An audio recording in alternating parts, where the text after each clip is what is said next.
Hello, everyone. It is that Weems guy here for an episode. I know we've been away for a couple of weeks, but part of the reason for that is that last week uh, was the annual Rangemaster Tactical Conference in Dallas, and I was there presenting at that along with a couple of the members of our panel.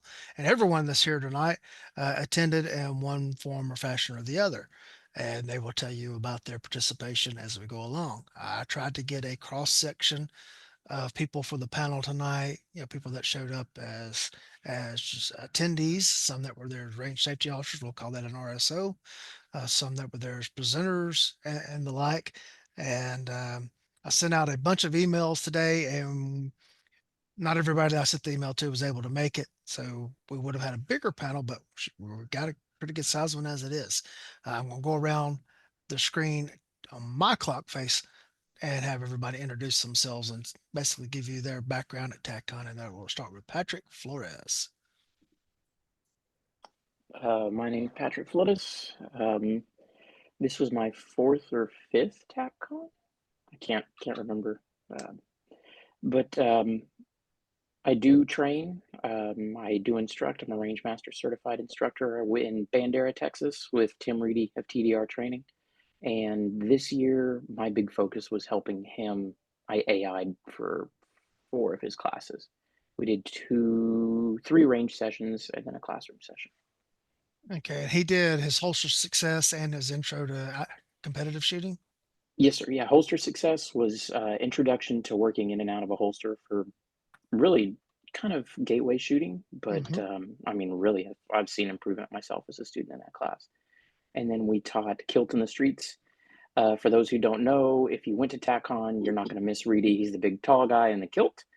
And that's kind of the play on words. And that was an introduction to competition. So we talked about the 3 major competition leagues out there and just kind of give students a run through and let them shoot a stage.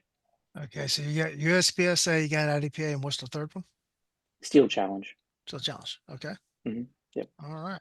It's funny that you mentioned gateway students. I have coined a term on that phrase. Teaching in the setting that I do now, I deal with government funded gateway students. Oof. Rough. He said, "Oh, Yeah. All right, Mr. Gilhouse. Eric Gelhaus. This was my 8th TacCon, my fourth one that I've presented at. So did kind of a mixture of lecture and live fire.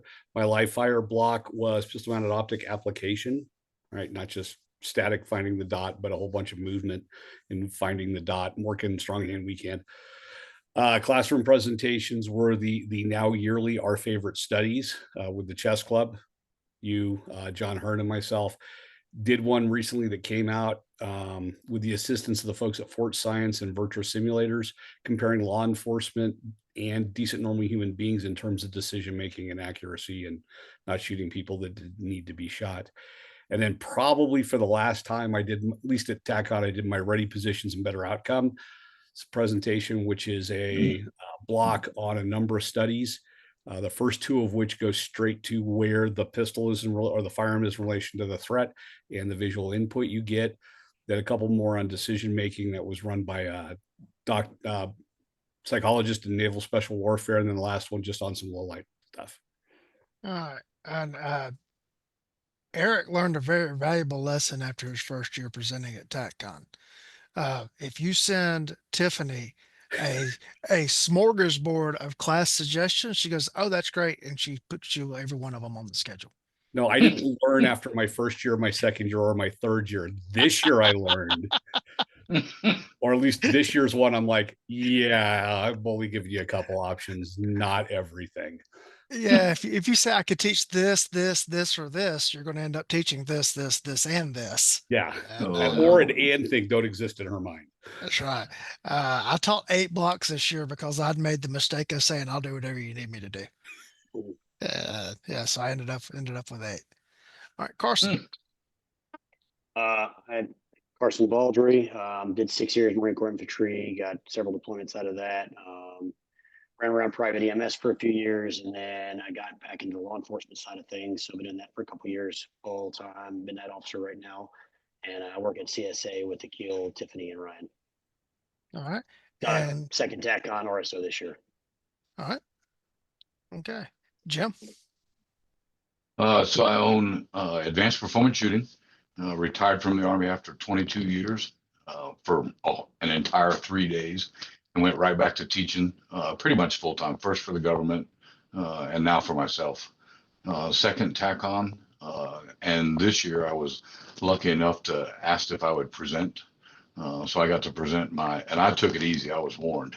Only give them one option. So I got to present my hell of a little drill, process versus outcome block, and repeated it twice. So 3 times, but left lots of time for me to go to all kinds of other live fire blocks. Yeah. I did two of my live fire blocks. I did them twice. So I was on the range 4 hours each day with those. And again, be careful because Tiffany will put you to work if you start submitting classroom suggestions. So Just the trick is don't offer a lot, but go hang out with your friends in AI their classes. there you There you go. go. There you go. All right, Justin. So I'm Justin Coleman. This was my second TacCon as an attendee. I do teach firearms full time. I'm the director of education at my local gun range here in Middle Tennessee. So I went as mostly to see a bunch of my friends for one, but hang out with you guys and learn a few things, check a few boxes off of bucket lists, but also bring back knowledge to my students, as well as think about future classes that I want to take. So, yeah. There you go. I've been to every one since 2014. The first one I went to was held at the actual Rangemaster facility in Memphis, and shortly before it closed. And we had 3 classrooms, I think, going at that one, and then the indoor range that was used for the match. There wasn't live fire opportunities at the time, and I tried to pick a theme. I wanted to take every class that dealt with establishing a training program that year, and then like the next year, I tried to pick another theme, another theme. I've been presenting since 2015. And once you start getting on the schedule teaching, it is invariable that when the schedule comes out that you look and you go, oh, wow, that's a great class. And you look over and you're teaching at the same time. And you're like, well, never mind. I'm convinced that there's a conspiracy to keep me from taking a Chuck Hager class at TacCon. It's got to be because as many classes as he teaches, it's like they always fall uh, when I'm teaching. This year I did 2 different live fire blocks. They were specifically labeled as instructor development classes. And I did that for a reason because you get such a wide array of people coming to TACCOM, which is a great thing. Sometimes you end up having to stop what you're teaching and spend 30 minutes on getting the pistol out of the holster in a class, and that makes everything else that you wanted to do very difficult. You're teaching a 2-hour block. So I limited these to instructor development. One of those classes was time better spent than chasing the sub-second draw with a question mark in the title. I'm not trying to convince you not to pursue the sub-second draw. I really am not. But I put the students through some challenges and was like, you know, think about this. If you're a trainer, what do you want to take back to your students? Is it going to be we're going to chase this readout on a timer, or we're going to chase real world situations? And I focused on like the performing in an open environment versus a closed environment. And then I saw something online today. The Final Four for NCAA basketball is taking place this weekend.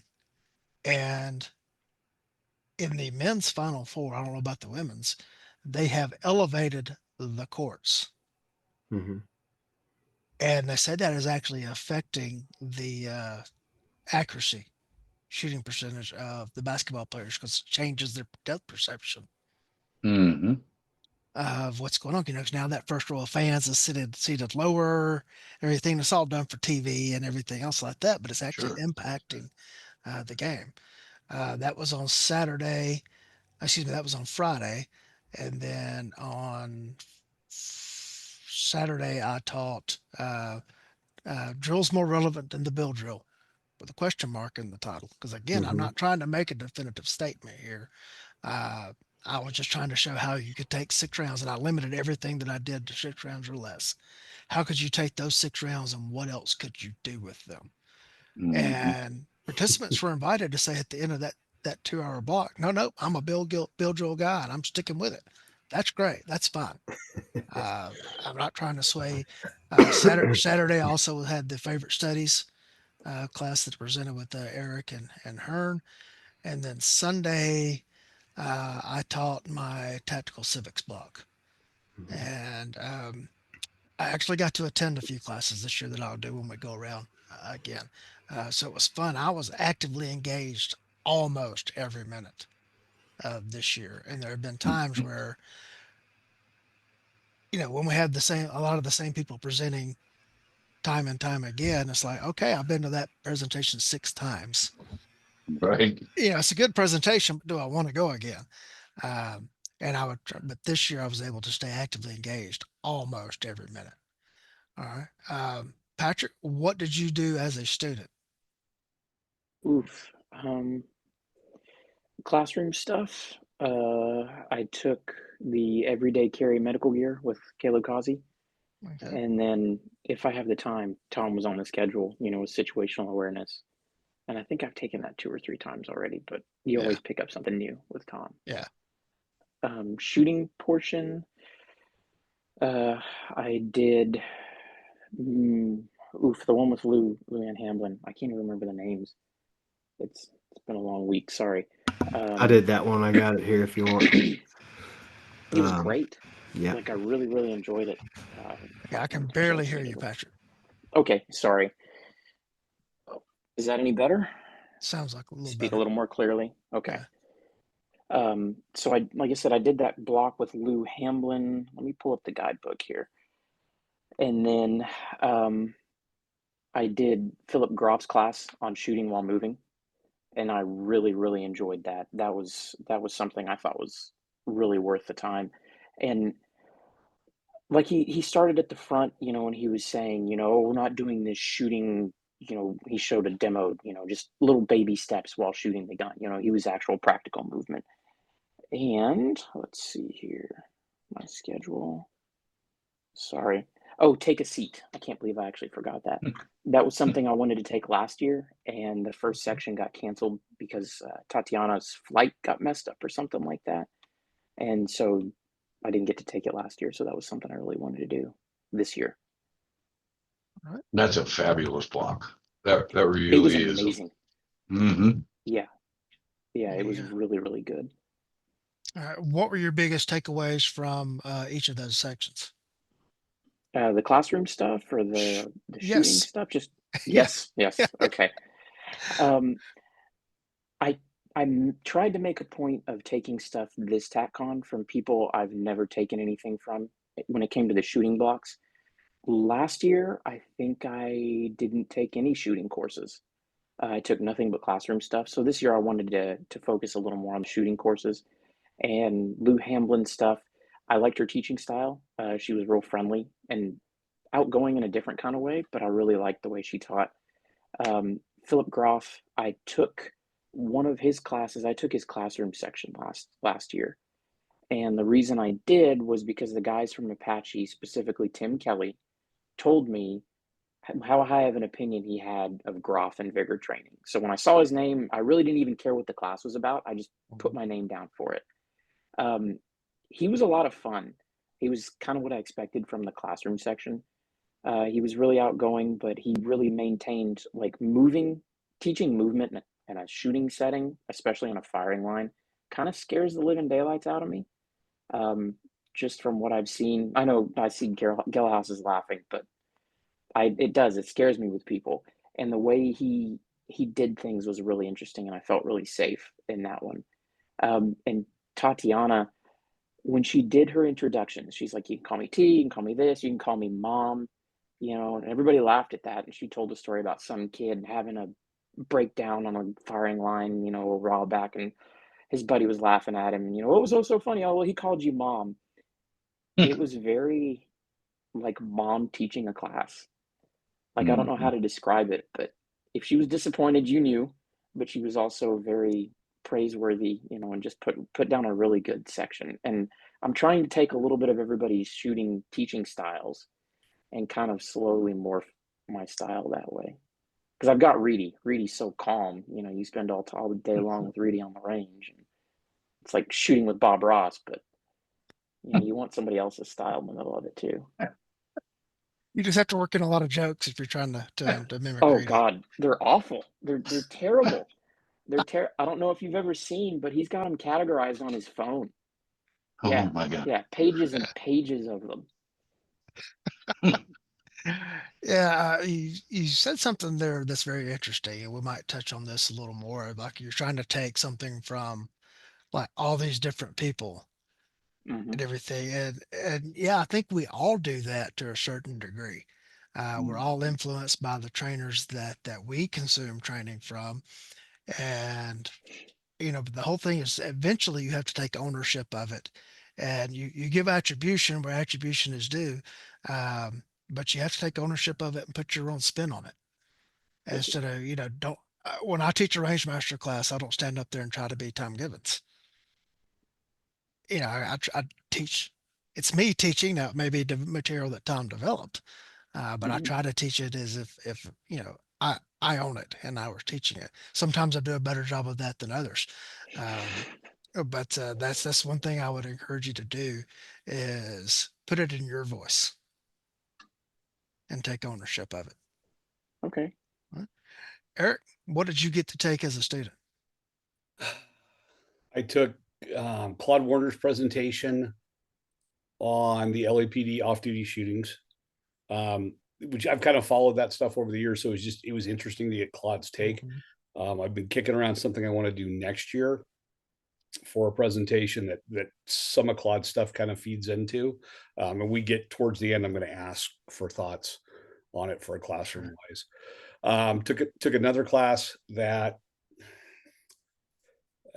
in classroom class that seemed to be a little bit more oriented on the guy's background, and less so on the material that I thought was on it. And I'll just leave it at that. And then I kind of went out and AI'd for Dobbs, you and Hearn. Okay.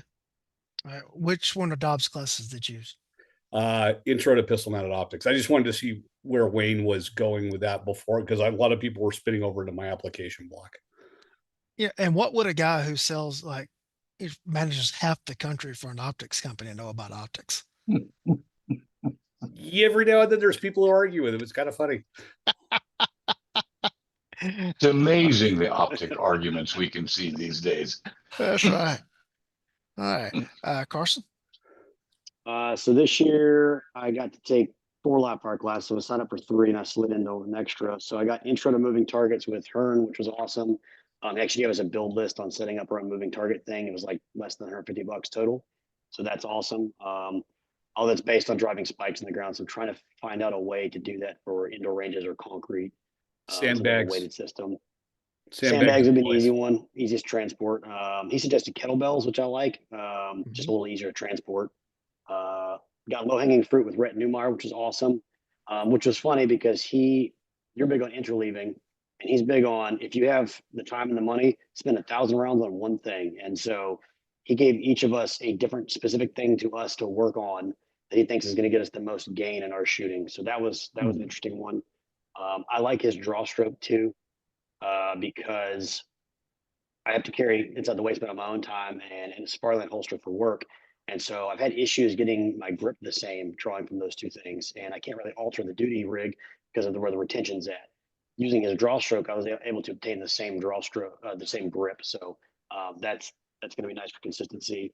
And then I got to take Justin Dial's $1 million shot, which was kind of a nice focus back on accuracy because a lot of us are trying to do the whole balance thing. And I think sometimes we over focus on the balance or we start erring towards speed and not really dialing it in. So we were shooting 1.2-inch dots, which is the size of a bottle cap. And so that was a nice kind of reset. And then also managed to slide into Wayne's trigger options, which akin to, Gabe White's 3 triggers drill and some of the things you teach in trigger management. So a lot of good overlap there. All right. Jim? I got into Gonzalez's one-handed EDC or strong-hand only EDC block first thing Friday morning. And then I taught a block, and then I jumped into I don't remember that day. I jumped into every live fire block I could get into. The only one I tried to jump into that I wasn't assigned was your better than a bill drill kind of concept, but I sat back in the back and watched all of that one. I got in Lewin Hamblin's active shooter Mhm. class. I had watched it last year. It was full and couldn't get in, but everybody knows that goes. It's so hard to hear if you're in the spectator seats. Yeah. So I ran from place to place to place. Hey, if you got an opening, I'm in. I got ammo. I jumped into Carl Wren's 4 Texas law enforcement quals. Was not prepared when he said, "Hey, you're in. Oh, you need 200 rounds." I'm like, "Oh, snap!" But luckily, that parking area was pretty close. Right. I got into I did Wayne's last block. I don't even remember what he titled that one. Good class. Good one. Yeah, good one. And I also one of the ones I requested was Justin's. We have a very simple. We have friends in the same background. Mhm. I like a lot of Justin's stuff, and $1 Million Shot was right up my alley. That controlled. I absolutely know I'm capable of this kind of response, and I really enjoyed that one. So Yeah. yeah, I stayed busy. Couldn't figure out why I was so tired. All right, Justin. Cool. So I think I'm the only one that actually prepared for this because I was on last year. So I wrote down everywhere I went for the weekend. Um, Friday, I started with Larry Lindemann's Adaptive Close Protection. I didn't actually take it. I just watched it because he was doing a lot of stuff that we did at the Combative Summit. But just wanted to go say hi to Larry and just watch him teach. Then I went to Claude Warner's Off-Duty Shootings of the LAPD, which is an awesome lecture. I had Tim Kelly's Elements of the Concealed Draw, and then Luann Hamblin's Tactical Pistol Responding to Active Healer. That's the name of that class. Mm. Saturday morning, I had the match, so right at 9 o'clock. So that kind of ruled out the 8 to 10 block. So I went and watched Tatiana's morning block after I shot the match, and just wanted to say hi to her because I took that class last year, and she's phenomenal, just fun to watch. Um, then I went to Masad Ayub's Unconventional Wisdom, um, and then Considerations for Armed Responders to Active Shooter Attacks with Ed Monk, and then Get Moving with Phil Groff. Sunday, I was dog tired, so I slept in. I had one mission Sunday, which was to take Nina to Brahms. And Lee knows about that because Nina Good was on man. here Good man. last year, and Yeah. she said she didn't get to go to Brahms, and I was like, I'm gonna fix that this year, so made it happen. Then I watched the match finals, and then I went to John Farnham's lecture, Instructional Development of Our Art. So, All um, right. Cool.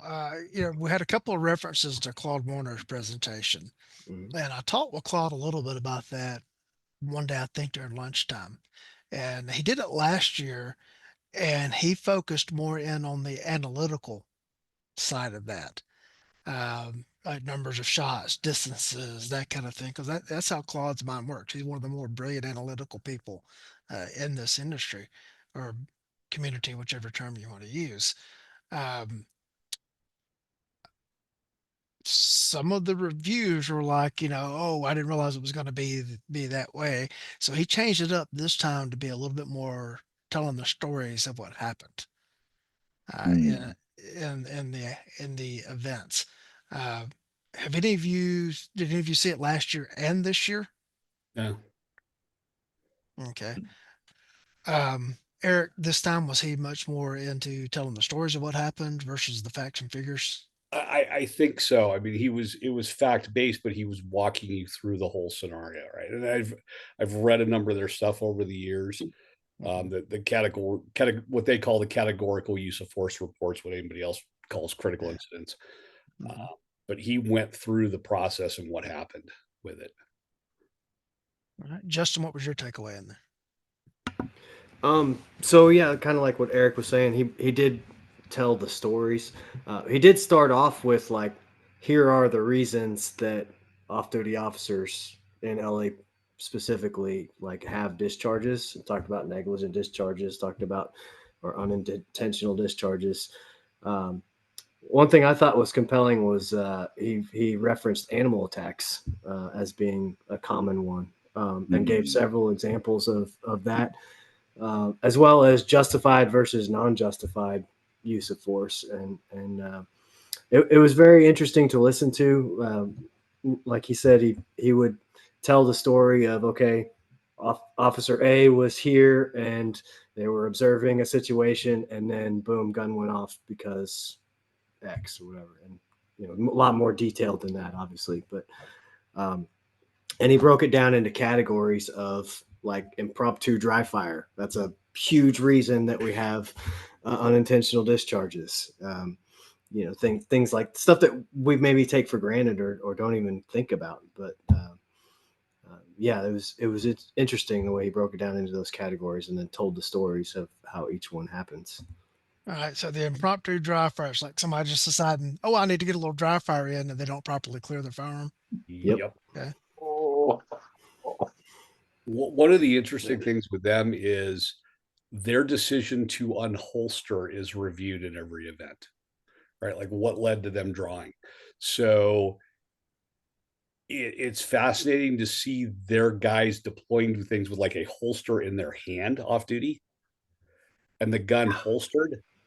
And then they will draw, rather than having the gun in hand, then they will draw the gun from the holster that's in the support hand and do whatever they're going to do because of the way their policy stuff works. It's just one of those weird little things that's agency centric. That brings up a point here. There are 18,000, roughly law enforcement agencies in the United States. I looked up the numbers one time on the Bureau of Justice Statistics. Before you even got to the federal agency, it was like 17,984 state, local, tribal agencies. That's 18,000 different ways of doing things. And what data is collected, how it's collected, whether or not it is reported outside of the agency, all of those things vary wildly. Uh, I know when I was chief deputy, our use of force policy was, I considered it a use of force if you drew a weapon as a means of controlling someone. Like if you drew it while clearing a building and there was nobody in there in the building and you holstered up, that was not a use of force. If you drew it to a ready and started giving verbal commands, I considered that to be a use of force, and we reviewed that as a use of force. Um, Later, um, the administration that took over us after my sheriff retired changed that, and they changed it for a very good reason. Uh, in the waning months of our administration, we had a deputy get involved in a deputy involved shooting. This was like in August, and his term ended in December. Um, when the GBI came to investigate that, they wanted to see every use of force incident that the two deputies had been involved in. I'm like, whoa, whoa, whoa, whoa, whoa. You're investigating this use of this force one. incident, and what they've been involved in the past should not come into play with the findings in this incident. And they were like, well, it would look bad. Oh, so whoa, whoa, whoa, whoa. Again, and I even brought up the point, a person who's done time for murder gets released from prison and they get attacked on the steps of the prison, they have a real right to defend themselves in our state. And that should not come into play on the evaluation of that use of force incident.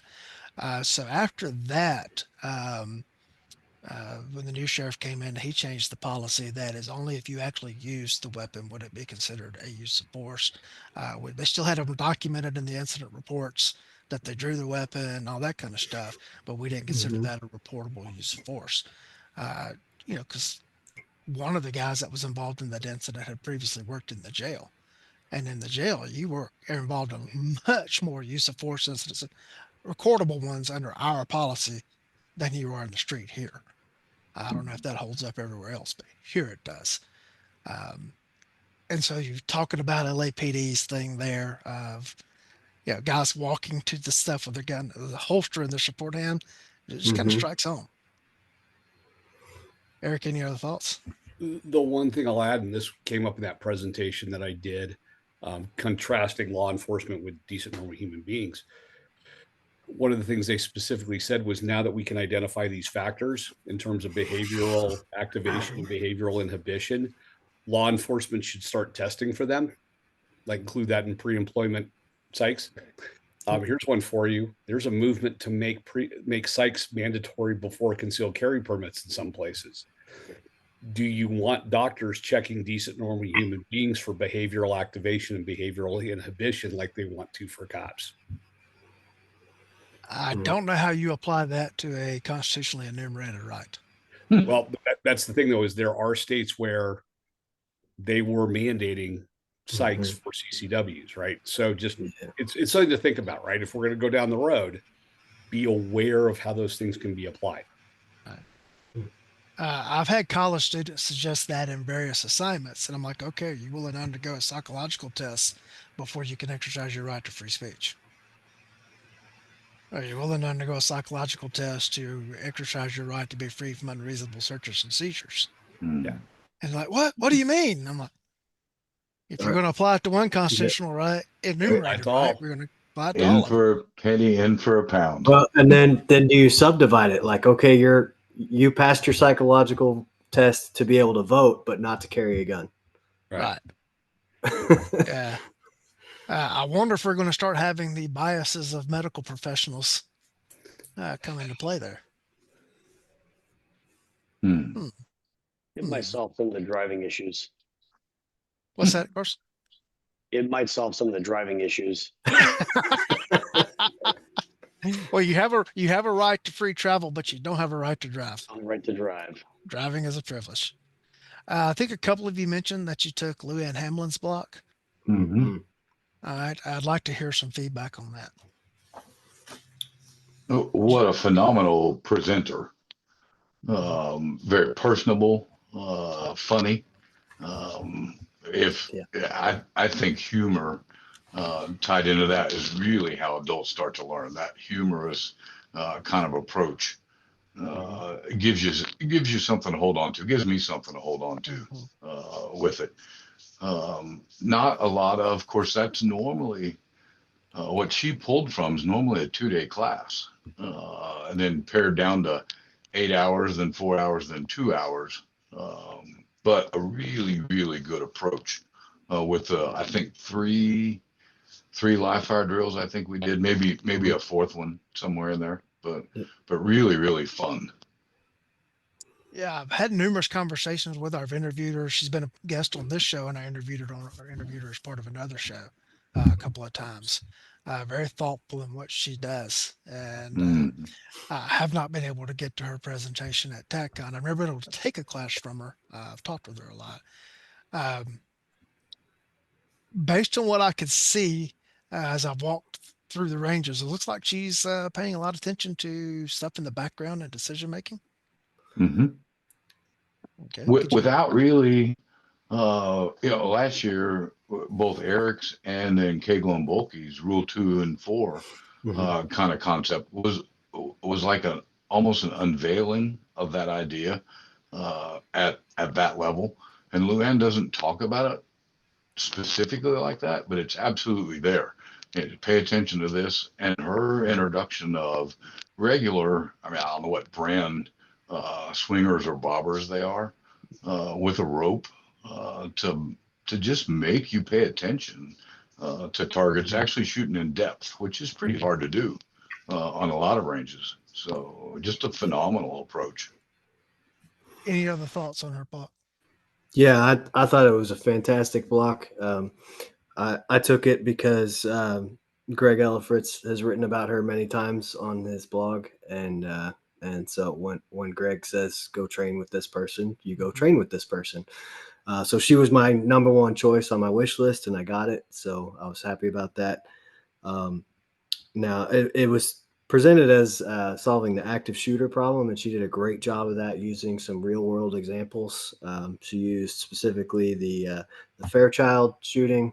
If y'all go Mhm. look that up, that guy made a 70-yard shot with a Beretta 92. I mean, so, and she had us, we didn't go back to 70 yards, but we shot to like 40 or 50 yards on like a 6-inch steel plate. So that was pretty cool. Um, I also had um, John Holshin's wife was my partner for the partner drills. So that was cool. And John was right next to me on the line. So that made that class, like, which was already going to be a great class, like just a million times better. Um, so, and then, yeah, the swinger drills that she had. So the targets were swinging back and forth, but you don't shoot the swinging target. You shoot the target that's behind the swinging target. So that was pretty fun.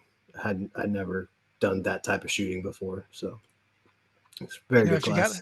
if you gotta have a partner for a partner drill, you could do a lot worse than having Martha Holshin as your partner. Yeah. You know, and Luann trailers all of that steel to Hmm. TacCon Mhm. from Yeah, Michigan. That's yeah, just a crazy trailer full of steel and props. That I think is just awesome that she does that. yeah. All right, Patrick, did you take that class as well? I did. Yes, sir. Anything Yep, you'd I like to add? did. Um, I liked that she had the actual history behind what we were doing. And I know a lot of people don't come from the competition scene like I do. Like, that's my primary thing. I mean, I compete a lot. And moving targets can be super intimidating. And it's even worse when you're not shooting them, when you're trying to shoot around them. Uh, and she presented it really well, like, oh yeah, this is just a moving target, it's not a big deal, you're just going to swing it and you're going to shoot around it, like that's the way it's going to be. And I mean, it can really scare people seeing moving targets. We see that every weekend when they come out. And I design all the stages for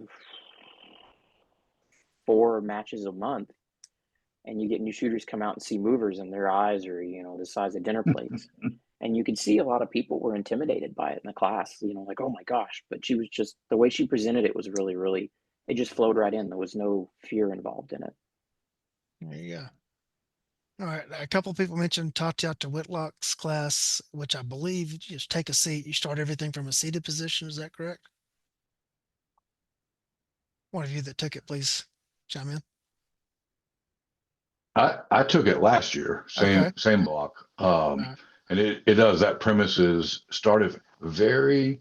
Of course, I spent a lot of time focused on process versus outcome and really mhm. thinking along that way. So I was crazy impressed with, hey, we're just going to sit here and we're going to offer a shooting solution, and then we're going to add this piece and a shooting solution, and it's a pretty it's a very in-depth 2 hours with her, very entertaining, Mhm. but a lot of, and I've done this for a pretty long time in a different arena. And one of the things that I stole from her that is not uncommon from most any training that we would go to, in that after action sequence, working for the DoD, we call it a post engagement sequence. But she asked the question, who can help me, who can hurt me, where am I going, and where are my people, for that scan. And I was just, well, if I didn't get anything else from that block, I pulled that and use it for everything, of course, with full credit to it. And it was one that, if it wouldn't have conflicted with other blocks that I wanted to try to get into, I would have taken it again this year. Yeah, the most impressive thing about her to me is that every word she says is planned, Mm-hmm. Yeah. Yep. and it's polished. Her delivery is just It is. perfect. Yeah. I've seen bits and pieces of that classes as I've been working around, walking around the range, taking care of things. I've not been able to take the class itself, Mm-hmm. and one of the things I like about that premise is, you know, Claude Warner one long time ago said a lot of what we call classes are nothing more than, firing squad drills. Mm-hmm. And, we have to take into account that we may be seated when this thing starts. It might not be that we're standing there in our perfect shooter stance, just waiting for the go signal. And so I really Mhm. appreciate that being interjected. into the training environment. Yeah. Carson, you mentioned something about uh, Rhett Neumeyer's draw strokes. Anything you could elaborate on? So he was coming from the deep concealment side of things, which I think he kind of pioneered. And so he's having to get his three grip fingers in the triangle between the fabric of whatever bottom layer, shorts, pants, whatever, around the bottom of the butt of the gun, and then roll into the grip. And so they ended up with a lot deeper wraparound with my fingers. Typically, we teach coming straight into. And the problem I have, and what I've seen a lot of people have, is your fingers either catch your skin or your nails start digging in. People shy away from it as they get scraped up and all. So his method of rolling in gets your fingernails sliding sideways around the grip, and you could get a much higher grip on the gun as well, more consistently. So he recommended even for a regular appendix carry holster to use that, and so that's what I was running. So I wasn't taking the deep concealment class at that time with him, and I found that to be much more consistent, even with the minimal practice I got within that 2 hour block. All right. Anything else from any of the classes? I know we had to mention Phil Groff's class and Tim McKelly's class that we would like to flesh out a little bit. Yeah, Tatiana's class. Can y'all hear? Sorry, I had to switch headsets. We're getting a lot of feedback, Patrick. No. All right. While he's working on that, Justin, did you have something you wanted to add? Oh yeah, since you brought up Phil Groff, and I think Patrick said he took it as well, or some. Yeah, um, I signed up for that one for the subject matter, not the instructor, which is usually the opposite way around. Usually, I'm at TacCon like, oh, I want to train with this person. I want to train Yeah. with this. But this one, I was curious because I teach a little bit of movement in my classes, and the way it was presented was like, what type of movements do people actually do, and versus our range theatrics, our tactical line dancing, that kind of thing. um, and so that's why I signed up for it, but I had no idea who Phil Groff was. And he actually turned into one of my favorites. I very much enjoyed his class. I made a joke about, because I'm an Air Force guy and he's a Marine. I made a joke about the ASVAB, and he just fired right back and rolled with it. And I was like, dude, you're my new favorite instructor. This is great. Because of course, so I made that joke not knowing the guy. I'm like, oh crap, Yeah. I know this guy. Here it comes. Yep. And so sure enough, we're on the line and I did something stupid and he goes, all right, ASVAB guy. And I'm like, oh, this is my dude right here. Yeah, this is my I mean, it just, that's how the class went. Like I absolutely had a blast. I learned some new movement drills that I had never seen before. We did a diamond drill, a clock drill, and then he had us shooting gangster style, which was pretty fun too. Yeah. Um, I'm sure you and Jim and Eric will all appreciate this. I was teaching a cadet class on Friday at the range, and there's a Oh couple of boy. Marines in there, and we were shooting some courses of fire that was 100% accountability. Anything that was not a hit in the A zone was a DQ, and um, a couple of the Marines got DQ'd on some things, and I made them go ask Chesty Puller for forgiveness before they could come back to the range. And one of my Army guys thought that was funny until he missed. And I was like, well, you've got to go ask Audie Murphy for forgiveness before you can come back. And I was like, do I have any Air Force guys? It's like, I guess you'll have to ask Hap Arnold. Uh, if you missed, but I don't have any Air Force guys in this bunch.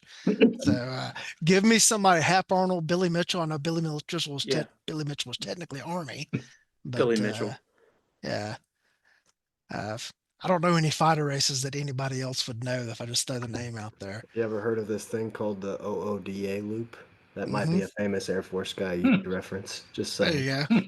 There you go. But when I say it like that, they'll go, "What's an OODA? We've heard of this UDA thing." Yep.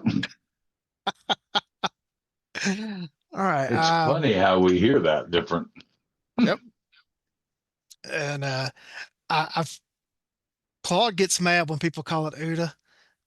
Because yeah, I'm pretty sure that Colonel Boyd got mad when people said that. So I always make sure I say OODA, but out of respect.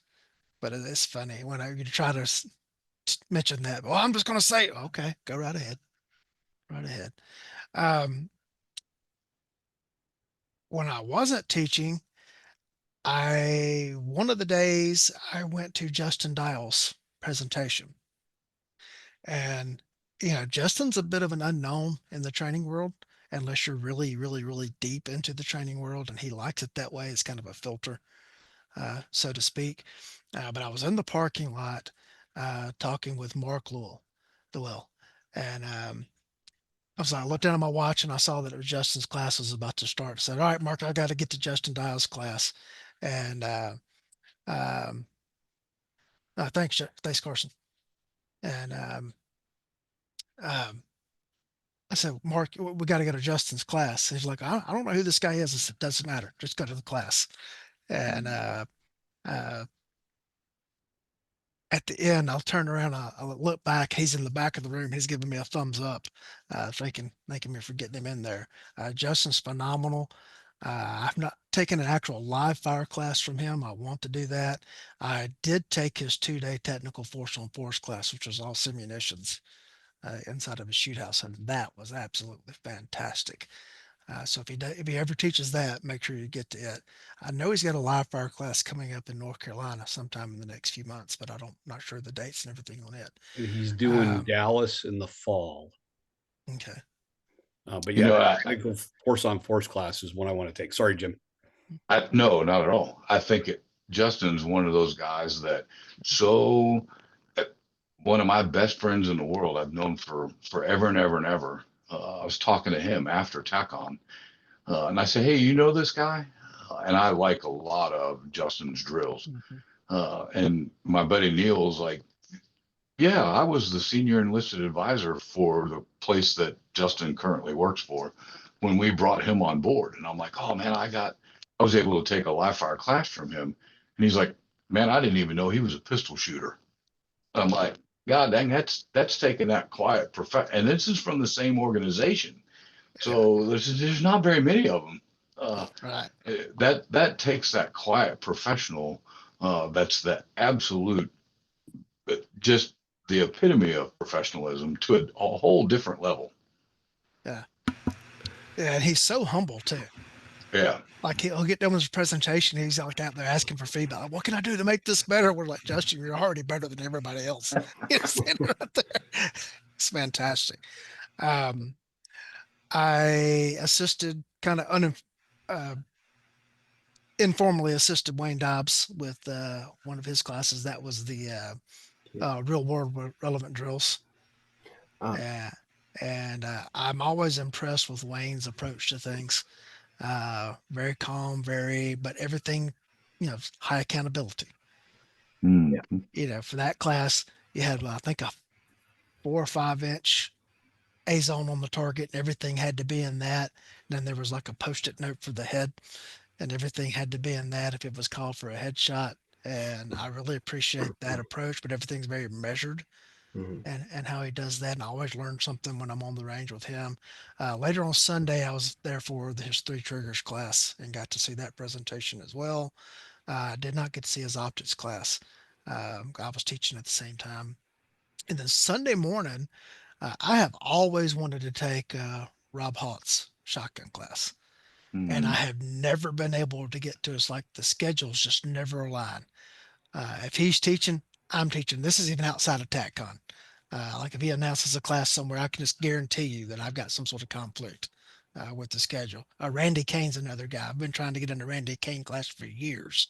It just never has worked out. You better hustle because I think Randy's just about done. Yeah, yeah. And I've got a conflict with everything on the schedule this year.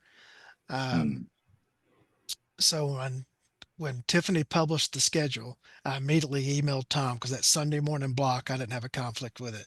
Normally, I don't take a live fire class because I don't want to take a spot away from a paying attendee. But I reached out to Tom. I said, I want in this one. I just haven't been able to get to it any other way. So I got to take that. Um, very well done. Very well done. Worth all the anticipation I've been wanting to take his stuff. Unfortunately, I'm still recovering from hand surgery this past year, and then my stupidity that resulted in a hand injury in the same hand this past year. So I could not do the drills to the full extent of how he was running them, but I got a lot out of it. Unfortunately, I had to pack up and leave and like 5 or 10 minutes left to go because I was teaching and the next block and had to get to set up for my class. Um, and I got a few minutes of Don Reynolds' class, but then I had to get up and leave to go take care of something. So I didn't get to see all of it on his force on force. Um, but looks like this class, this year, I was pretty much actively engaged the entire time. I didn't spend a whole lot of time at HQ. I didn't spend a whole lot of time jaw jacking with people in the parking lot other than like at lunchtime and the like. So I didn't get as much social interaction. There's people I've seen now posting pictures or commenting that I didn't even realize they were there because I never crossed paths with them because I was engaged in something. It's funny how every year there are people that I trip over at every turn. And there are Mhm. people that I did not even know they were there until they start making posts about it or I see their email come in or something. Um, and this year was no different with that. Um, Anything else on the classes that you took that you would like to discuss? Yeah. Um, Tatiana's class. I know Hmm. Jim talked about it before. Yeah. Um, Breaking that shooting loop at the end. Like we would shoot the targets or engage the targets, and then she would want us to describe something to the left and to the right, and you couldn't say exactly what it was. And then the same thing with Philip Groff's class, which was a little bit different when we were doing the movement. He had us moving like around, the face of a clock, but he would say two numbers, Yeah. like 36, which means you had to move to the 3 and fire 6 rounds or whatever. Mhm. I've noticed a lot more thinking with the gun in your hand in the last couple of years.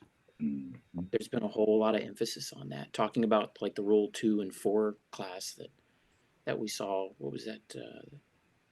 Kegel and Yeah. was that? Yeah, Kegel and Holschen taught Yeah. kind of thing. You're seeing a lot more thinking with the gun in your hand. Yeah. I think that's where we need to be personally. But Absolutely. Yes. I want to say this because occasionally I get into it with the competition side of the guys. There is nothing wrong with going out and having fun shooting. Mm-mm, Absolutely nothing wrong with that. mm-mm. Um, but there is a difference when your whole background is just competition and technical shooting. You need to leave some of the application side to the application side people. If you're a grandmaster, I shouldn't be giving you advice on how to shoot a match. I'm not qualified to do that. Yeah. But what is the purpose of TacCon? Now, I will also say this that whenever the cop side, I'm not just limiting this to application side because I'm not qualified to speak on the military, but whenever the cop side starts excluding everything other but inbred cops Hmm. coming to training, we end up with things like Newhall, which yesterday We're was the anniversary of that. we're hurting ourselves when we do Yeah, that. Yeah. yeah. There needs to be, time spent on how to run the gun, just the Mhm. technical, how do I run the gun? Mhm. But you have to come back and tie that to the cognitive part of actually using the gun or Absolutely. not using the gun, which is just as important, maybe even more so. All right. I did not shoot the match. Who here did? I did. I did. Okay, so Mhm. everybody other than me. Um, Yep. Eric beat me by 2 slots. there you go. Don't I'm worry, just an Lee. old broke guy. Sorry. I You know. you Well, still would have beat John if you shot it. he's a B class cop that's beaten. I know, right? That's why I'm disappointed in myself. You got to That watch those will B end up class on a cops. T-shirt at some point. you, you got to watch those B class cops, especially if they have stubby arms And ham like hands. Okay, and if you like guys hands. don't know the reference, put an article up on American Cop recently, and some commenter it was about left-handed manipulations, and some guy gets on there and goes, "Well, clearly they don't work for me because I don't have ham-like hands and stubby arms like that dude." Wow. That was the first comment on the article. Awesome. Yeah. So of course I had to come in and drop inside jokes in my responses to the guy. One thing I want to clear up on the match because I talked to Tom about this on Wednesday. We've kind of developed the language of let me back up. The match consists of you have a group series of what we call standards. Um, the target space, you have X amount of time to do whatever the call drill is, and at the end of those, all those targets are scored, and then there is an additional stage where you fire 5 rounds to the head box, and uh, it's on time, so it's a hit factor scoring. Mm. Now let me go back in time a little bit. In 2018 was the first year that we did the man-on-man shoot-offs, and previously to that, the match kind of had a tactical component built into it that kind of made it where there weren't going to be any ties. 2018, we're at Darcy and North Little Rock. Uh, Tom announces this is going to be the first year that we're going to do this head-to-head shoot-off. So the match is going to pick the top 16 males, top 8 females, and we'll then go in a head-to-head shoot-off. Um, the company that Tom ordered the targets for the match shipped the wrong targets, and we did not know this until the staff opened up the boxes like the day of the match and realized the A zone on this thing was huge. And I forget the number, but we had way more than 16 man shoot perfect scores Mm-hmm. on the match. And so we've Mm-hmm. got to have a tiebreaker. And so when the head to head was supposed to start, we actually started off, we shot the 5 yard roundup Yep. on turning targets as a quote tiebreaker to Wow. pick the 16 people to get into the shoot offs. I don't remember if that was needed for the ladies or not, but it was for the guys. Um, it was intense. It was Mm. very intense. Thankfully, I got into the head to head on head man to man on that one. The next year, I didn't. So that's one thing about the TacCon match is that it will flip back and forth drastically year to year because the Mm-hmm. scoring is so tight. So the following year, to keep that from happening, Tom adopted like the string everybody shot this year with the 5 rounds being timed. And everybody kind of, myself included, kind of started calling that the tiebreaker. Like, so if we had so many Mm-hmm. people that were perfect, then we would go to that. That's not actually how that is scored. It is a hit factor score that is added to your score Mm. on the standards. Because I know there was some Right. discontent over one of the people that made it into the finals dropped a point on the standard stage. Mm-hmm. Mm. And I think one person also dropped a point on the hit factor stage. It was like, well, if they didn't shoot it clean, why were they allowed to, why did their Right. tiebreaker come into play? And that's why Tom said, look, it's really a phase one and a phase two. And so hopefully that clarifies that for anybody that's listening that have been wondering what the the match scoring was. And I had fallen into the prayer. I was calling it the tiebreaker myself.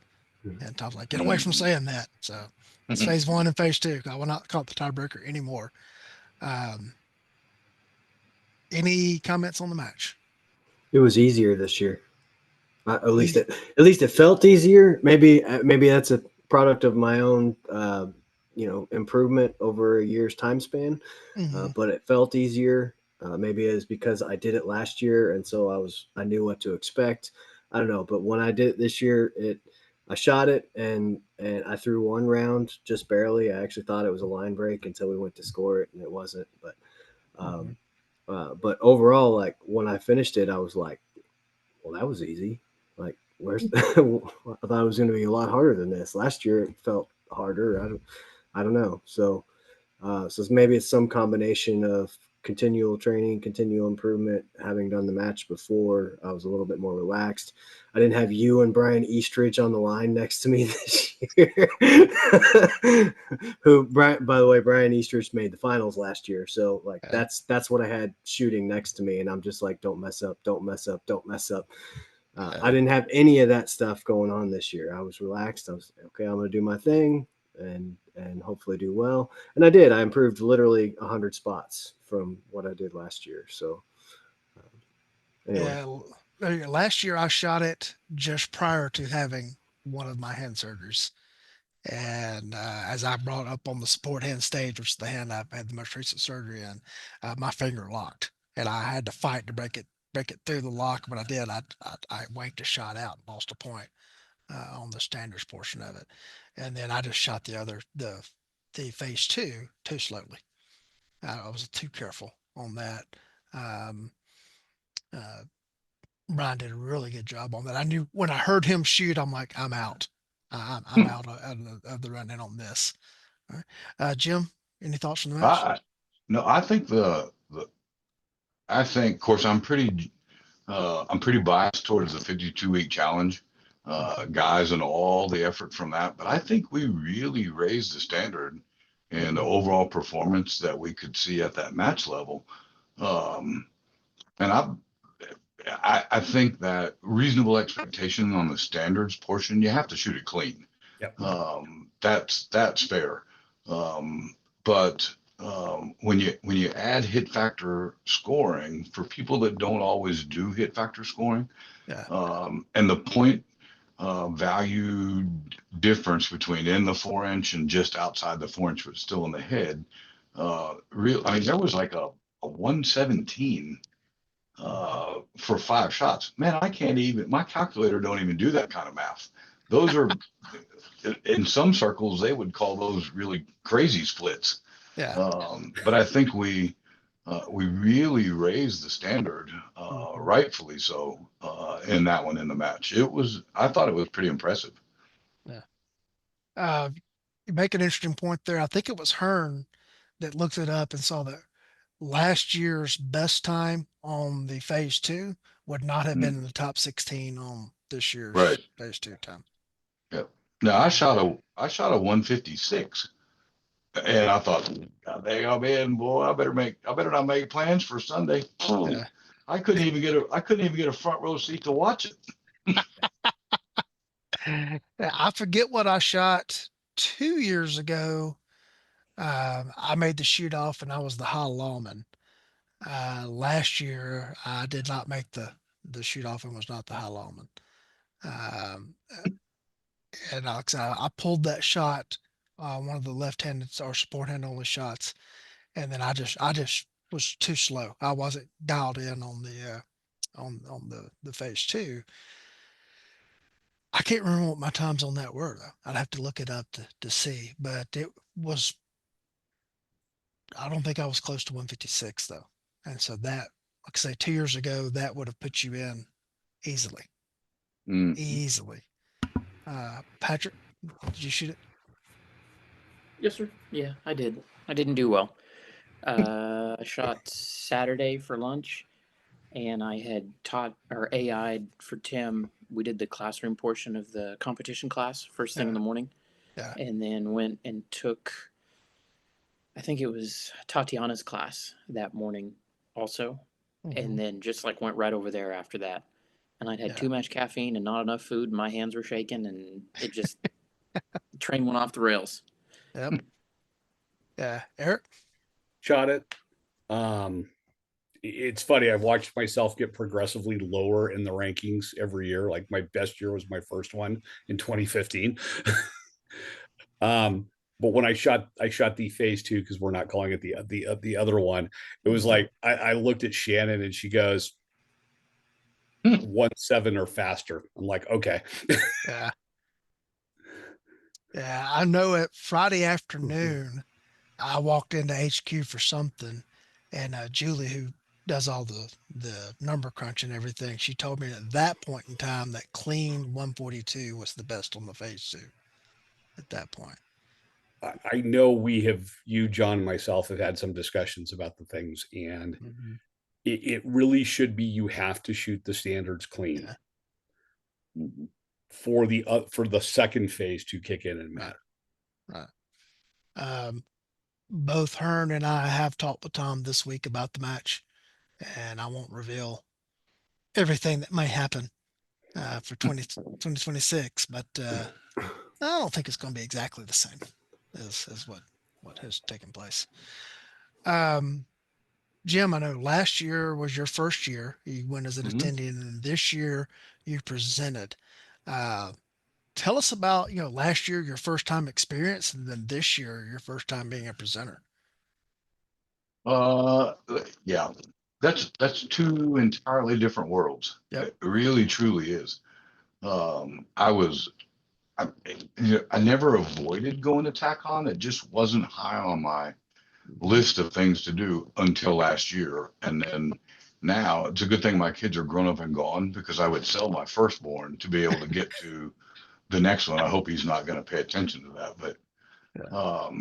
a phenomenal learning experience Mhm. that I didn't account for. That you referenced earlier, we're all still students. I didn't account for being being given the opportunity to present. I did not take into account how much of a learning experience that would be as a Mhm. presenter. I wished I could have taken video of all the students' faces as I went through and talked about the things I was lucky enough to be able to talk about. Because there were so many, at least in my mind, what I saw, there were so many aha moments that I realized last year as hanging out, and I was every bit as busy. My first Mhm. year, I was jumping into everything. Tatiana's class last year, I walked up and said, "Man, I'm sorry, but I can't wear my hearing aids out here. If I stand back there, I can't hear anything. I'll hang out like a fly on the wall. You'll never know I'm here if you just let me come up close." And she goes, "You got ammo? Jump into class." And that was it. I mean, yeah, it, I would choose to always present, but I got every bit as much out of it this year as a student as I did Mhm. anything. Okay. Any big takeaways as a presenter that you weren't previously aware of? Um, no, time is limited. Yeah. Time is a finite thing. I'm big. Anybody that I've hung out with very much knows I'm really, really big on preparation and rehearsals. Hmm. Um, and boy, that what a fast 2 hours. You can easily overwhelm yourself and everybody in attendance if you don't work that really, really well. But Yeah. Can Like I I said, ask about that? go ahead. Can I ask about that? Because a couple of Mhm. us took Luann's class, and she literally said, "This is a 3-day class that I dumbed down to a 2-day class that I dumbed down to a 1-day class that I dumbed down to a 4-hour block that's now a 2-hour block." Right. Mhm. And mm, so, for you guys as presenters, since there's a couple of you on here, and for my own edification as a fellow instructor, like, how does that work? Do you say, okay, here's the two most important hours of my curriculum, and that's what I'm presenting, or do you take a specific block of said curriculum, and some of it's gold and some of it's like, well, we have to know this part to do this part? Like, how do you go about even making that happen? Jim, you go first. uh, I actually I took one drill that every time I've done that, I've used that hell of a little drill for years in Mhm. classes.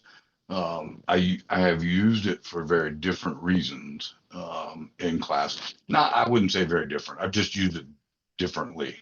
And I took that one drill and said, now what can I build around that one thing that I really want people to walk away from?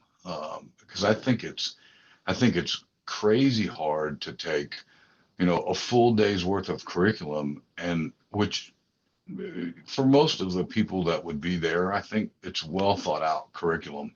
So to take 8 hours and try to pare it down to something else, I think it leaves gaps lots of times, or it leaves Mhm. holes where people might have questions. So I took it from the completely opposite side. What's this? Here's 21 rounds that I really want people to do. What can I fill in with? Eric? For putting together the red dot application part, I looked at the things that I frequently see people struggle with, Mm, which is acquiring the dot with one hand or the other, accepting that they don't have to be perfect on where the dot is, not micrometering it into the middle of the glass, and then getting the dot after movement. and just hitting those three things. I had more stuff if time allowed, or if I had like 4 people show up for the class. But if I could hit those drills, right, just demo it, discuss it, let them run it, discuss it, and then go on to the next, right? Like that was the stuff I thought people would get things out of. Mm. I have each time specifically designed classes for TacCon when I've done a live fire presentation. Um, 2015 was the first year that I presented, and I co-taught with Shane Gosa on that one, and we both kind of collaborated on the development of that class. And we actually ran a test class locally. We invited a bunch of people to come take, and we tested different things, and then we discussed, all right, how can we make all what we want to do fit in this time frame? And we pulled it off very successfully for one block, and then we got hit with an ice storm on the second and had to send people inside because we were ice skating on a concrete sidewalk with guns, and it was like, all right, this isn't safe. Everybody go inside. um, the next 2 years I only did classroom presentations. And it's funny, Jim, you're talking about your first time presenting and everything. um, the first year I presented there with Shane, I went to the presenters dinner, and I walk in, and like there you got all the shipworks guys over at one table, you got a bunch of other guys over at another. So I go sit down at a table by myself. Oh. And the next thing I know, in walks Masada Yu, John Farnham, Martin Topper, you know, couple several other people, and they walk, oh, well, here's a table that's got seats at it, and they come and sit down right there at the table. And I feel like this must be what it was like for like a second lieutenant to find himself at a table with Patton MacArthur. Like it's just like, don't knock over your drink, don't knock over your drink, you know. um, Mm. so it's that whole first timer thing. um, Gotten much more comfortable in the role since then. um, One of the years we were in Little Rock, Tom wanted me to do a live fire class. And so I designed one specifically for the time that I had allotted. What I did not adequately prepare for was the wide disparity in the skill level Right. that would be there. Um, you had some people that were smoking what I was putting down, you know, just easily, and we had some people that we were having to teach how to get the gun out of the holster. Mm. Um, and I found that to be very challenging. And walking around helping other presenters, I see that to continue to be a challenge, which is one of the reasons why I limited my class this time. Following that, I did a social lever gun at two consecutive tack guns, and that's kind of a self-limiting audience. You got the people that are going to haul a lever gun around the country to come take the class. And so it was Mm. pretty easy. It was pretty easy to develop that class, that block. Then the following 2 years after that, Tom wanted me to do revolver, and I just developed a revolver class specific for the time frame. Um, Again, I think being prepared for the wide variety of students, wide range of talent, is the biggest challenge for a 2 hour window. And I Mm. think you have to decide what you're going to do. Establish, like in Jim's case, we're going to work this specific drill. We're going to do, and I think you have to focus in on one, maybe two things. Mm. So Go ahead. that was why I threw in Dial's 5-yard roundup. Mm-hmm. I use it in most classes, but the Mm-hmm. reason it was specifically there in mind was I needed to see what I was working with. I wasn't Mm. as concerned about the speed Right. as I was the ability to hit the black on a B8 at 5 yards. Like if I could keep people in the black or pretty damn close to it, then I Mm-hmm. knew we could do the other things, right? If we would have had folks who that was a significant issue for, then we could have, then I would have called the audible on some things. Mm. Yeah. Jim, any further thoughts? No, no, yeah, that I think anything worthwhile inside of 2 hours, it's tough. Yeah. And I was, and I would not want to sound like I'm not supposed to be. I was very pleased with what I put together for that one, but it was specifically built for TACON, just because I think that's the way it fits best. Right. But I'll certainly use it again. Um, I was pleased with how both of my classes, my live fire classes, ran. I liked the build drill class more than I did, or the more relevant than a build drill question mark class more so than the chasing the sub-second draw question mark class. Mm, But that's a topic area that I've been delving into a lot. I'm also developing a coaching class that will be up under the Range Master umbrella. That portion will be part of the live fire of that class, and it was fun to be able to test it on a group of instructor level students to see how it went, and hmm. it accomplished what I wanted to accomplish, because at a certain point in each block I kind of was like, all right guys, you got the concepts, come up with a drill, 6 rounds or less, using what we've been talking about. And then each group immediately jumped on it, seized on it, and they each came up with a different drill, Good. and they all ran it, they all everything, and it was fun, just to see the students take hold of the material, and and push that. I know Eric was there for one session. Jim, were you? I know you were there for part of one. Were you there for a whole one? I watched that all but the last few minutes of that. Okay. Whatever, was that Saturday? I think it was. Yeah. Okay. Yeah, that was one that was high on my list. I couldn't get over there to find an opening. Okay. Uh, Yeah. Eric or Jim, any feedback on that? No, it's a class that's needed. Um, doing instructor development stuff, it trying to get folks to have a foundation of working with students to then be able to teach them, because working with them is different from teaching, Mhm. like as a lead. Um, so having that there, I think will be a good intro for some people. It's nice to see more folks doing that out there, especially on the normal human side, not the institutional side.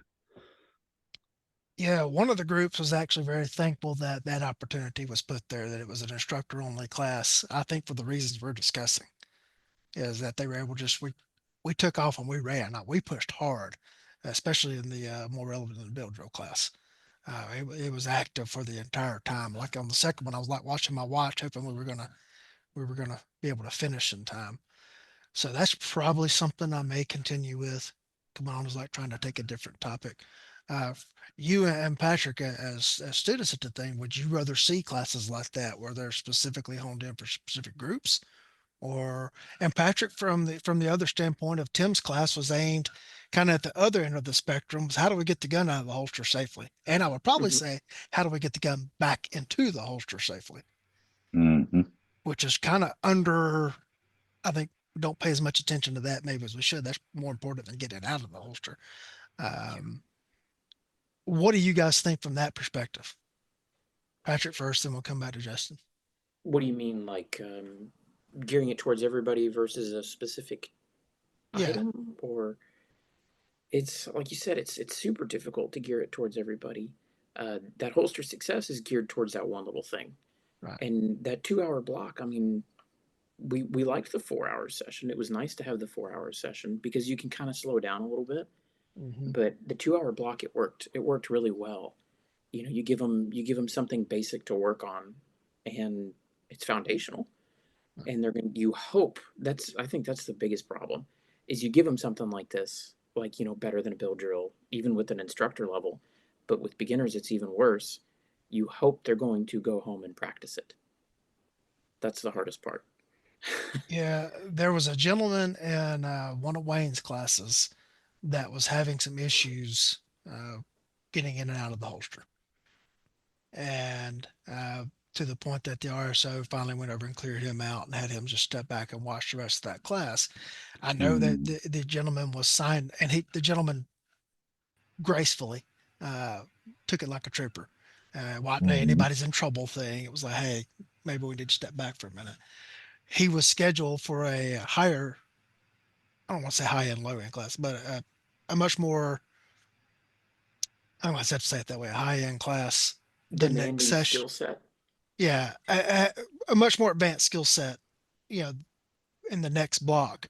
And the RSO put the arm around him and took him down and like, you have a spot in holster success now.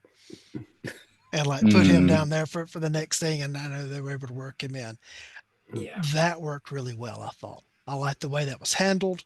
I loved the way the gentleman adapted to that and accept, all right, okay, I do need to go down here. I thought that was very well done on everybody's part.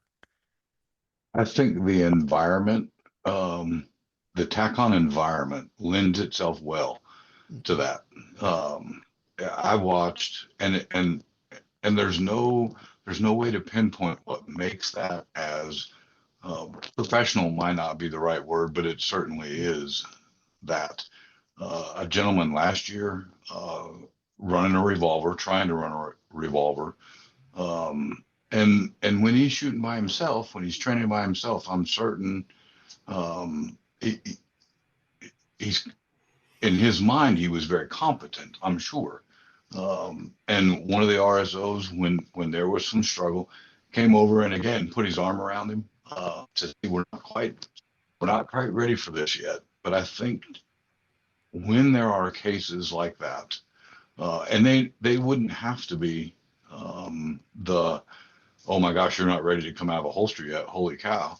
It's different levels because there's so many different skill sets represented in each of the classes. Like, oh wow, I need to up my game, or wow, I didn't even realize the game was to this Right. point. And there's something else there for them. And I think it's a shame it's not open to twice as many people. I don't know where we put them, but Oh, no kidding. You know, Justin, what's I'm sorry, go interesting ahead, though, Patrick.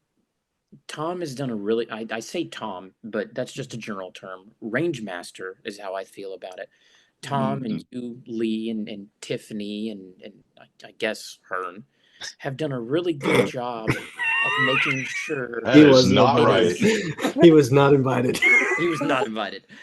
It is very unegocentric.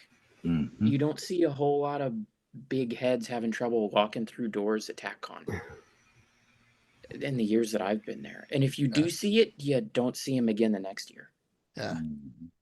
I, and there's a couple of different sides of that. One is you got Tiffany handling kind of the scheduling side, the whole stuff, and then you got a Kill running the RSO side. And I want to say the RSOs this year, not that they've been bad in past years. Every RSO I had contact with this year was absolutely Yep. fantastic. Mhm. They were Yep. Fantastic. superheroes. Justin, do you have any feedback on like Uh, the classes and breaking them down? yeah, so I was just going to touch on your instructor question earlier. Hmm.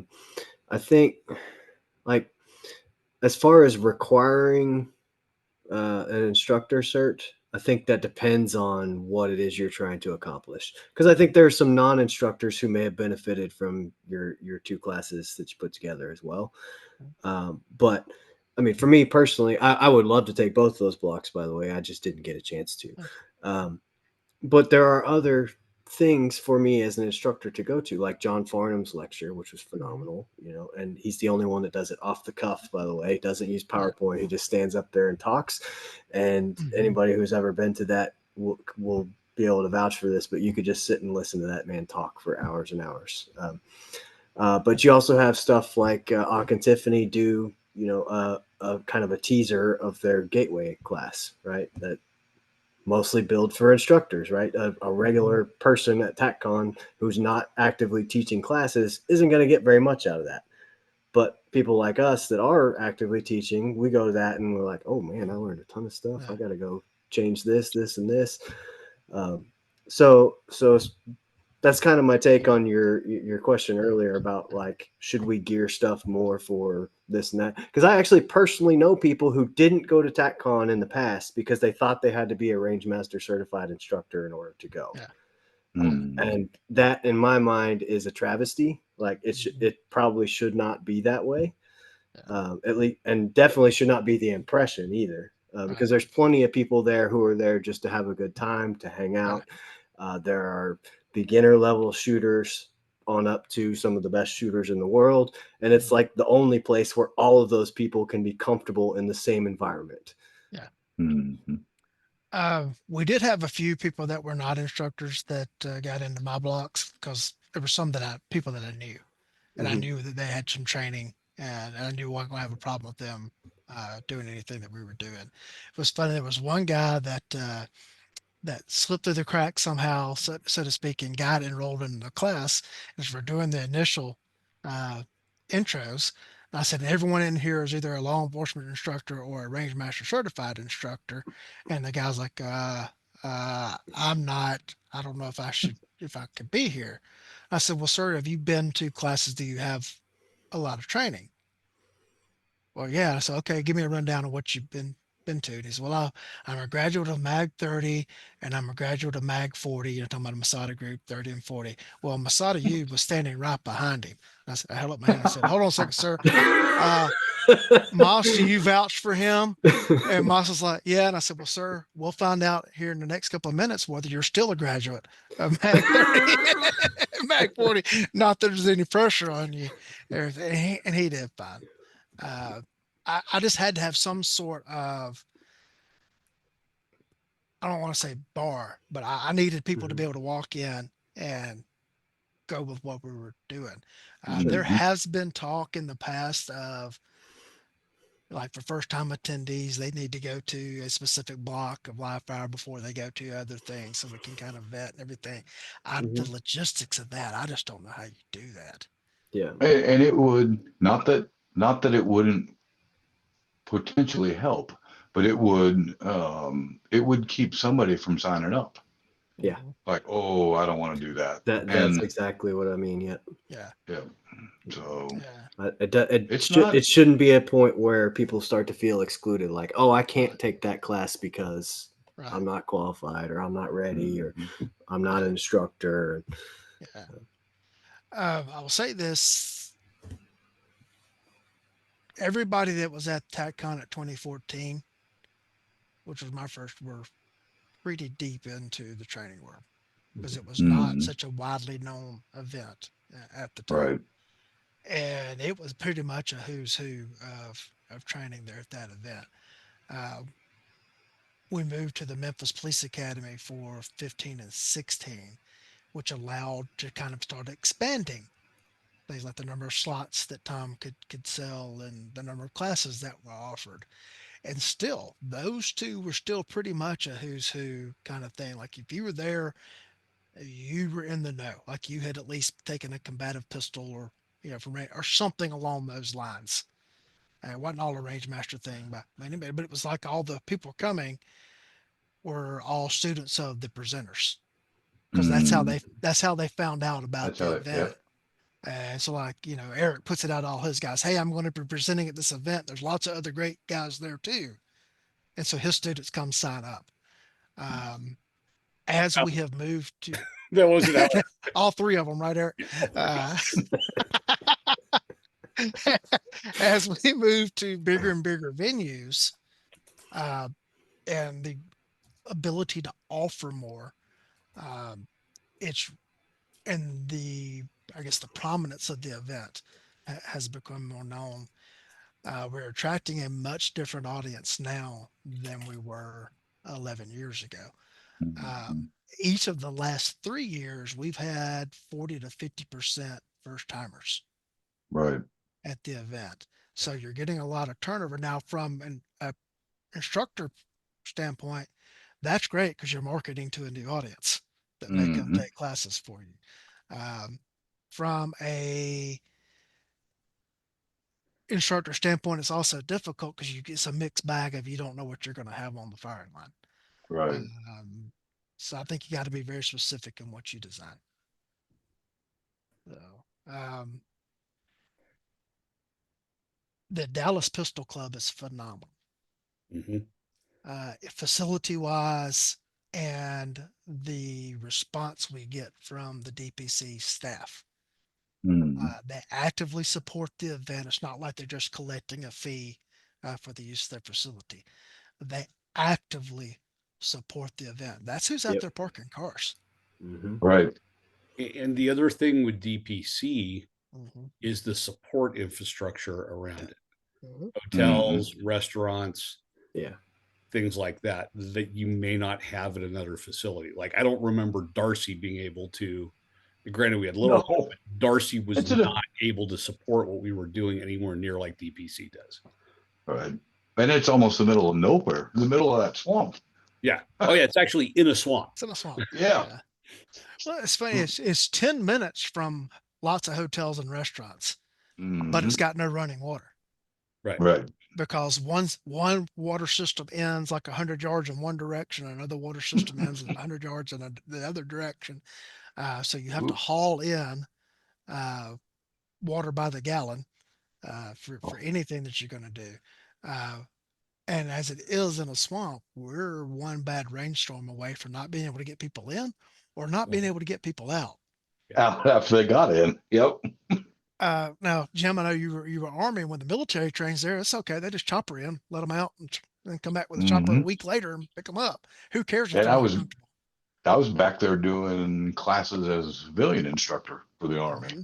So Yeah, great place, great dude that runs it. But yeah, yeah, yeah. no, I think we'd be hard pressed to find some place like I Uh, could do without the traffic getting to Carrollton, yeah. but I don't know anybody with a helicopter to make that easier. Not Uh, anymore. you've got two airports within 15 minutes of the range. You've Yep. got unbelievable hotel support, Mhm. restaurants Yep. bound all around there. Um, it's phenomenal in that regard. Now I know some Mm. people get heartburn over we can't run center fire, long gun there. Well, okay, Not tough. what it's for. We're Yeah. not moving the event just to be able to Now, have carbine classes. It's not what it's Um, for. This is still predominantly a handgun event, and it should yeah, be. yeah. Yeah. Right? No, I agree The wholeheartedly. crossover among the communities is the handgun. Now, Hmm. shotgun is definitely a home and business defense tool, right? Hmm. But you start going to some of this other stuff, and it's not a crossover between the communities. Yeah. Mhm. I know another class that is, I won't say commonly requested, but there are two or three each year, maybe four or five some years, that want to talk about having a vehicle defense class. Well, we have the restrictions there. If you can't have a muzzle go higher than the berm.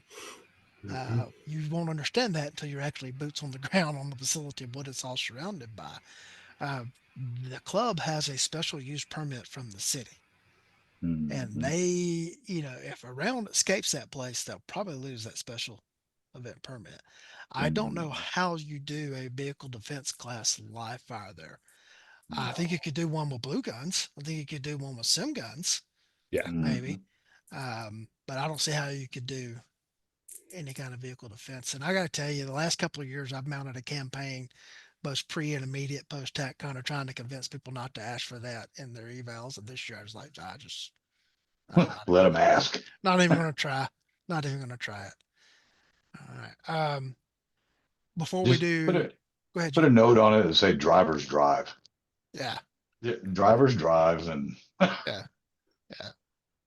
Um, Before we go to closing thoughts or anything, Jim, I know you just published a couple of books. Would you like to plug those? yeah, and they were a big hit. Hmm.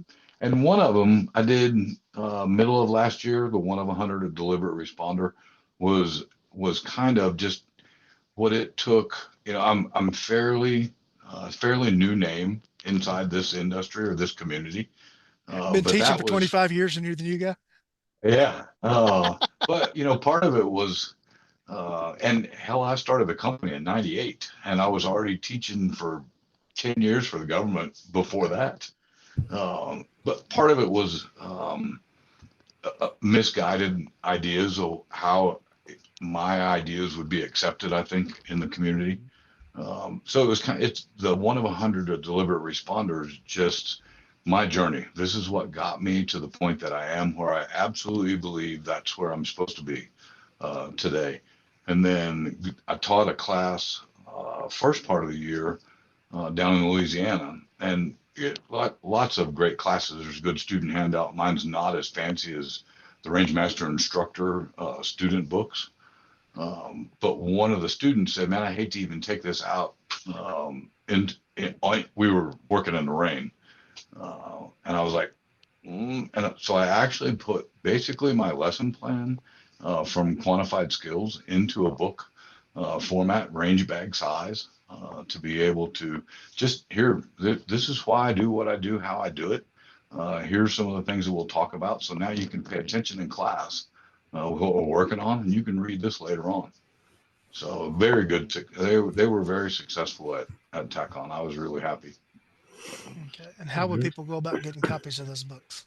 Amazon, or just hang out and drink beers with me. I I think was just gonna Justin just say there's an easier way, and that's talk to him for about 4 hours, and he Yeah. eventually gets tired and says, "Here, have a book." I got a book.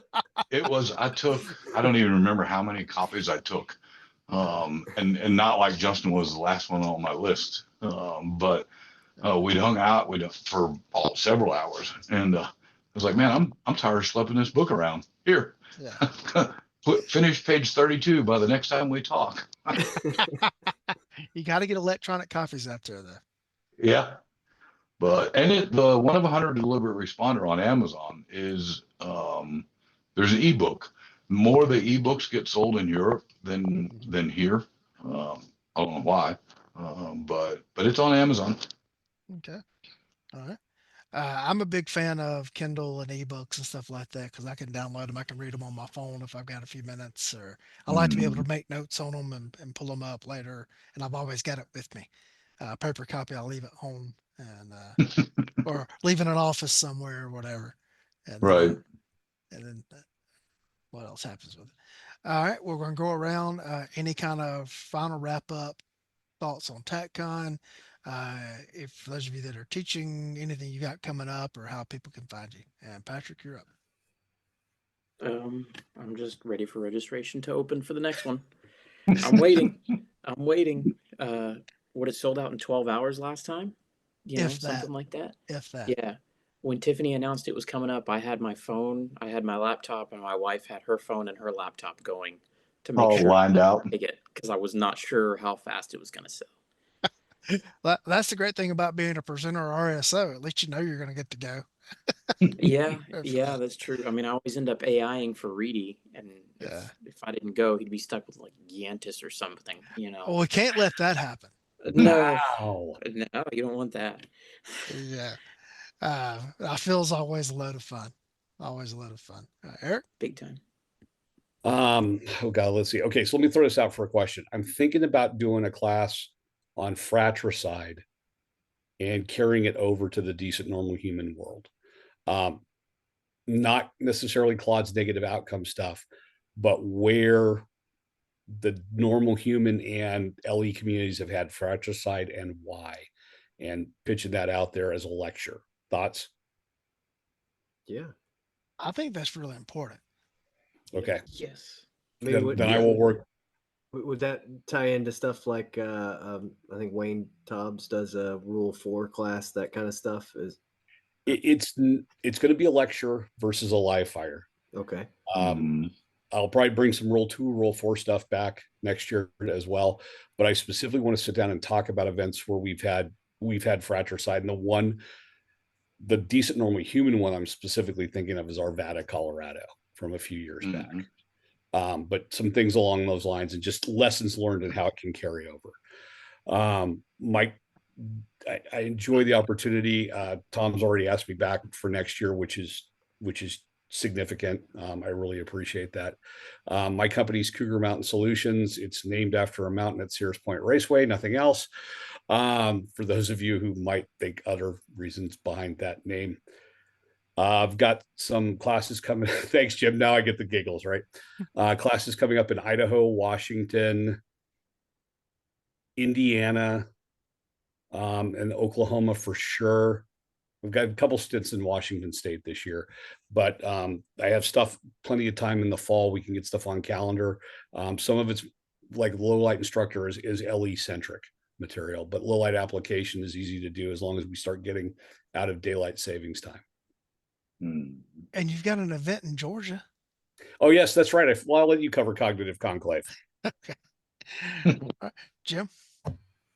So I'm still looking for 2025 is kind of a wash. I did wait till after TacCon to announce that we've just premiered our instructor course, 3-day course. Not not the same as a lot of instructor programs, but first one of those is on the books here in Missouri in the end of October. But we're looking for hosts already for both our quantified skills program. Again, not the typical shooting program. A little bit different. We're all doing things a tiny bit different, but we're looking for hosts for that as well. And how would people reach you? The advancedperformanceshooting.com is probably one of the easy ways. But I'm on Facebook, trying really hard. After Lynn set the example this year with using AI for pictures, I'm like, holy cow, if Lynn can do it, Jim can do it. So, but I hang out on Facebook quite a little bit. Jim at advancedperformanceshooting.com if they wanted to email me. So, Justin? I don't know. What do you want? Closing thoughts or Yeah, just anything, any closing thoughts for I'm like, TacCon? And if you got anything coming up that you want anybody to know about? so yeah, it was great. I'm glad I went a second time. Look forward to next year, and I don't know. If y'all want my website, I work at Aries Tactical in Gallatin, Tennessee. It's ariestactical.com. I'm the director of training there. So there you What, any big difference between last year and this year other than what you've already talked about with the match? go.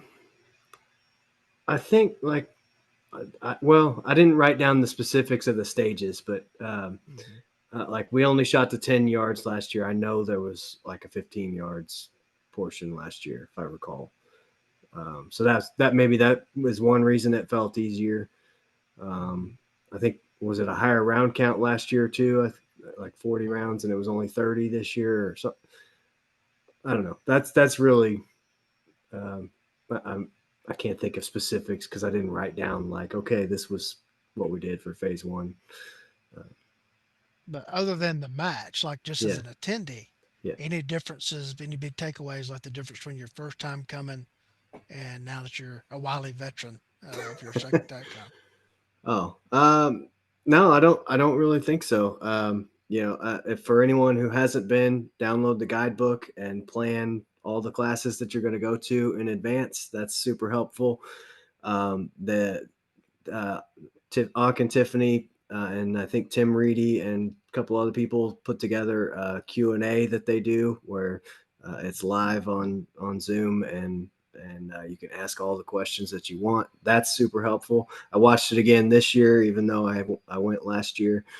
All the stuff is there. And so if you're someone who's listening to this and you're thinking about going to TacCon, just come anyway. It's such a loving group of people. Everyone there, from instructor to attendee to RSO, is just excited to be there. We all love being there, and there's no such thing as a stupid question or oh, I don't know if I'm good enough for that. I don't know if I'm ready for that. I know, Eric, stop it. What I mean is it's a warm, welcoming, friendly environment no matter what part of your journey you are at. It is. I'm just giving you a bad time. I'm not I you, think Jeff. it's I'm very you. much like a family reunion. Yeah. I mean, it really is, and it's hard for me to believe that it is much of the family-like setting as it really truly is. Um, I may have mentioned this earlier. Somebody in a previous year's eval put that their favorite class was the lobby. Yeah, and whoever Mm. said that is exactly right. Uh, There's and two other as people in this chat who can vouch for that. and as Jim's talking, talking about the family reunion aspect, it's the one time of the year really that all of the trainers get to be in the same place Hmm. because there's only 30 weekends or so a year that you can actually be out teaching classes when you take out the bad weather months, the holidays, everything else. So this is the one time a year that all the presenters are together, and it's always fun. The dinners that you go to, one night at dinner it's Gail House, myself, Hearn, Justin Dial, Who else was there with us, Eric? Oh, got Dobbs and Yeah, Haggard and yeah. And while we all chat with each other, text message wise yeah. and the like throughout the year, to actually be able to sit around a table, Mm-hmm. uh, Yep. and that level of company is just fantastic. I will say this too: if you were intimidated by the event, as oh, I don't think I'm ready for the live fire, or this or that, there are classroom portions going every minute of the day. Yep. Mm-hmm. You could come and spend the entire TacCon and not have to step foot on the live fire range if you don't want to, not have to step into a hands-on combative phase if you want to. There's typically several medical trauma classes going on, like Mm-hmm. emergency trauma care and everything in the light. So you could come have a wonderful time uh, doing nothing but classroom presentations and the medical stuff. Because I got to tell you, most tech cons, like I said, I don't take a live fire class. I'll go watch some Mm-hmm. other presentations. Um, it's like Wayne on the range this year, but a lot of times I'm from classroom to classroom, Yeah. uh, and trying to get that because I can go shoot on my own. I don't get a chance Mm-hmm. to hear other people's presentation of the material, except for at an event like this. Um, the favorite studies class that Eric and John and I did. Um, they did it last year. I wasn't able to be part of it, but this is the third year that we've kind of had this thing going, and we don't pre-plan it as far as like talking to what each other's No. study's going to be. And The it's some extent is us going, are you doing this study so we don't show up doing the same one? right. Mm-hmm. Usually we meet in the lobby on Thursday night or something like that, and we swap thumb drives so we can consolidate slides. And it always messes up somebody's font when we drop it into something else or somebody's graphic or whatever. That's kind of the fun of doing it. Um, and then we see each other's presentation live along with the students. And it's funny to me Mhm. how we always tend to be on the same wavelength and they always build on each other, Right. even though we have not actively discussed that. Right.